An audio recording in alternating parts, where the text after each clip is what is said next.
better than ever. And I know right now that I'm going somewhere and I need some cheddar. Oh, baby, better But not the go. challenge I faced is, because sports teams are, so strapped when it comes to resources and they needed to make sales yesterday.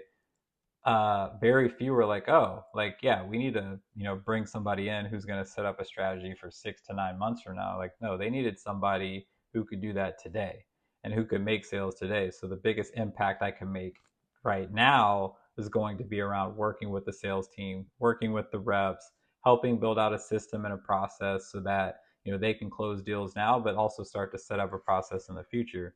And what I've learned as I've started to work with teams is, all right, let's get the sales team right. Let's lay that foundation. Let's lay that groundwork and everything like that.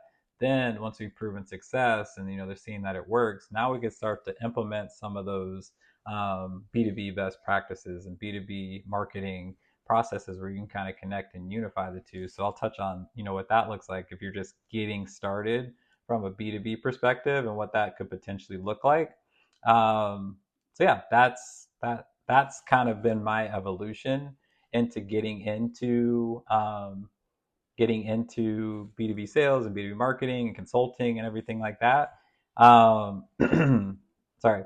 So, now I want to talk about, from my experience, some of the things that I'm learning, getting to work with business people outside of sports and how that's kind of helped shape, what I do now and working with sports sales reps to just have more success. There's 3 to 4, 5-ish like CEOs of small to mid-sized businesses that I get to work with closely. They brought me in to help, build structure, systems, processes, in a fractional capacity to their sales teams. And I just see all the things that are on their plate. And I actually wrote a post about this on LinkedIn today. Like they're so busy. Like they're running sales, they're running marketing, they're running product. They're trying to control the board and their investors. They're trying to think long term. So imagine, you're, whoever sales rep, second, third year, out of college, and I'm going to call businesses. And so, you catch this person, maybe you see them at an event, or maybe they're on a lead list and you call them and you're not really prepared. Or you send them an email that's, insert team name here slash premium tickets. And, oh, we only have 2 suites left. That's getting deleted immediately. They don't have time for that.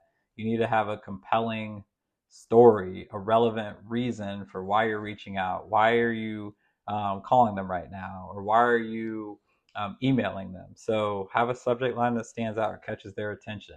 Have a first line that's something that is going to be relevant to them. Hey, we work with other CEOs here in the Miami area, and here's what they're telling us. Like, if I read that, I'm at least going to be intrigued. All right, what are they saying? What are they doing? I know a pain point that you struggle with is this. Even if it's not that, at least you took a shot. You have a better chance of getting a meeting or getting that person to respond back to you. And the other thing, we had a fireside chat, with the Trailblazers last week, and we had a CMO and a couple heads of sales that were on the call.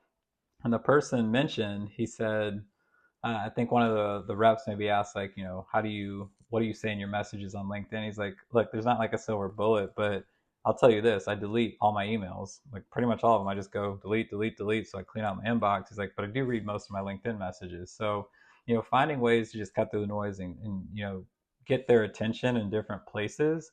Um, that's probably the biggest thing that I've learned working with these executives. Like they're so busy and they're thinking about how they run their 7, 8, 9 figure business. Not, and they have the money to spend 5,000, 10,000 on tickets, but it's like tough because like, oh, I don't have the budget. Oh, the economy. All that is valid, but they're spending a lot of their budget, 70+% of it on sales and marketing asset resources to drive more business for them.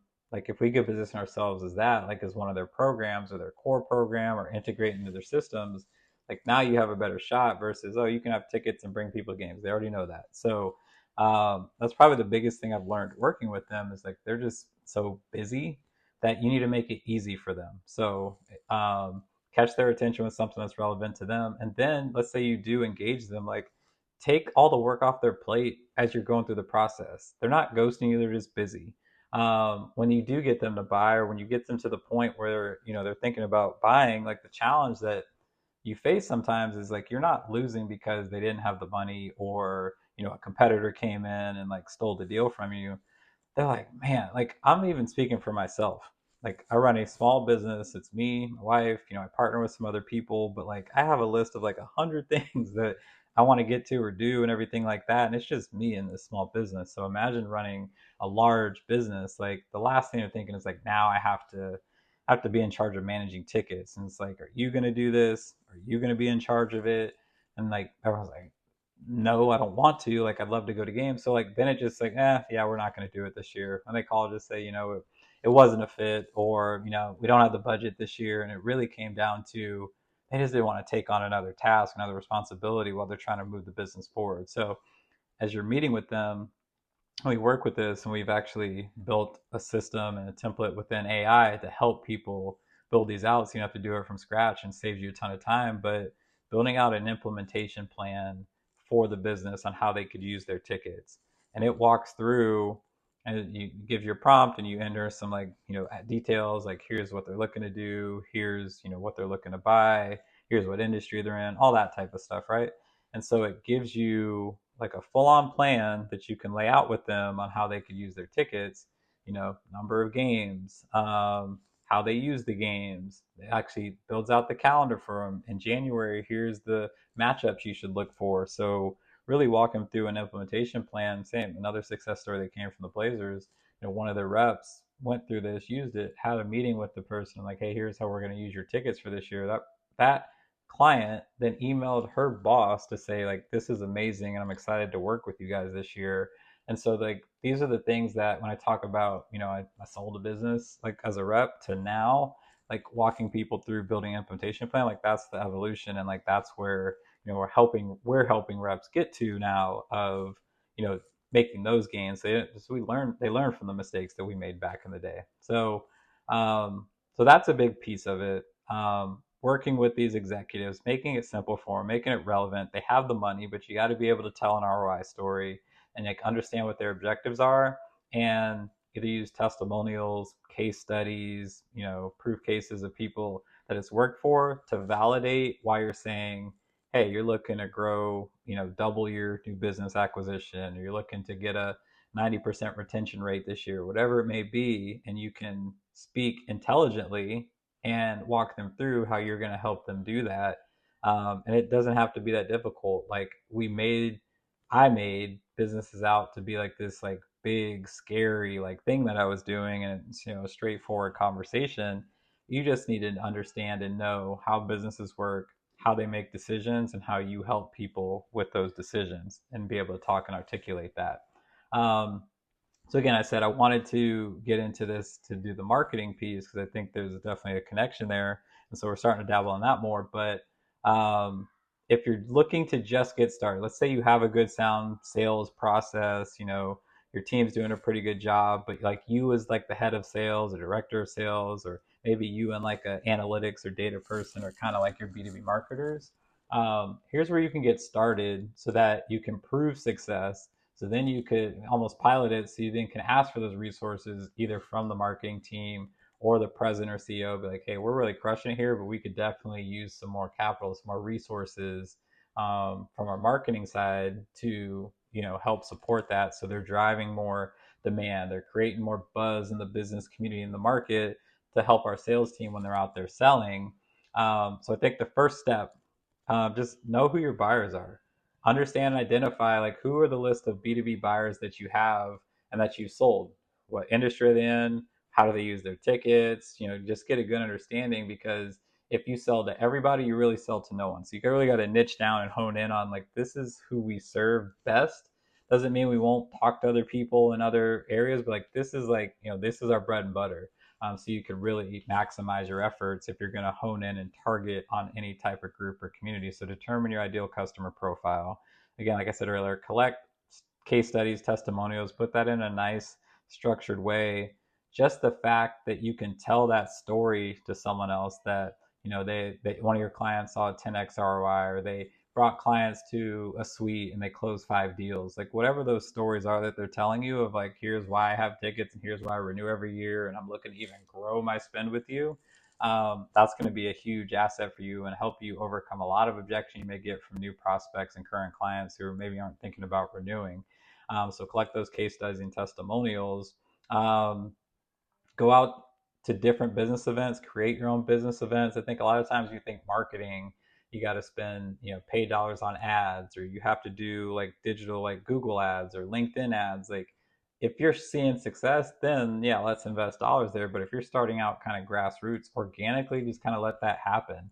And so go to chamber events, go to networking events, understand like what works well, what do they like, what do they not like, create your own events. The good thing about in sports is like the venues we have, the matches, the games, all that, like we can create such a unique experience that is unmatched by so many other people out there. If we get creative and really think through it, like there's a lot of ways we can create our own marketing events that drive people there.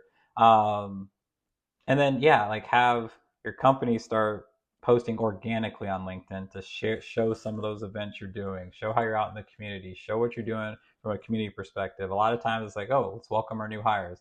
That's part of your employer brand and probably helps in some ways to earn goodwill as you're out in the community.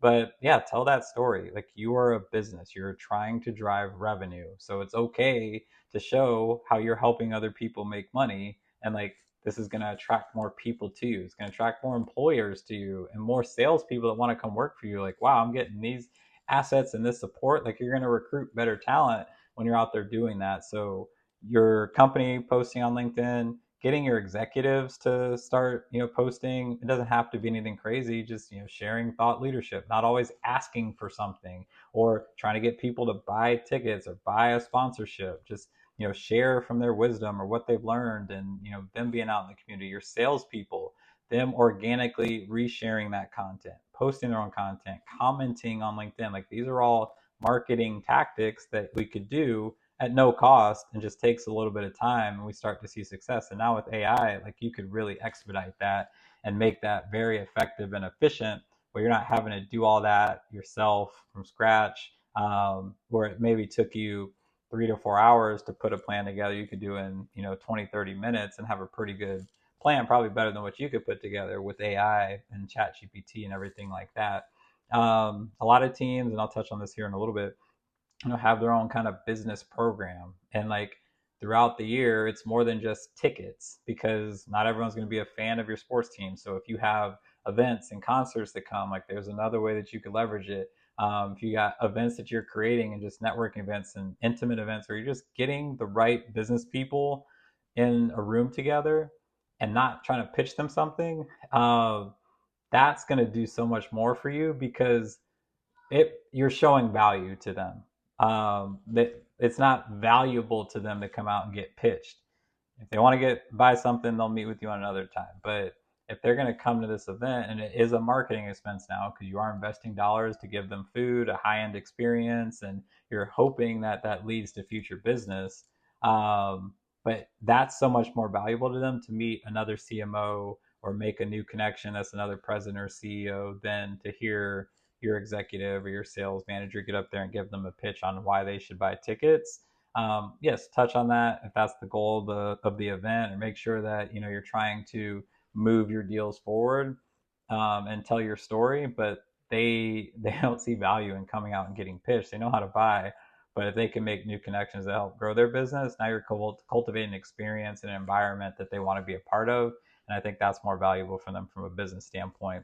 And the last thing I'll say, from like that marketing aspect, I touched on my reps that created and got creative with creating their own like business type packages, like not forcing people into, well, our groups are only 10 tickets, or you have to buy X number of games in this package. We were doing a session with the Hawks recently, one of the reps said it in a way that we were trying to explain it better than us, and it was almost like, all right, instead of looking at it as you have a full season ticket package, it's like you have 4 tickets to 40 events, and just really unbundling the package, and like here's how you leverage all of those 300 and something tickets that you have throughout the year, versus you're forced into a full season or half season package. It's like, let's just start taking, all right, you got 8 games for this, 10 games for that, 12 games for that.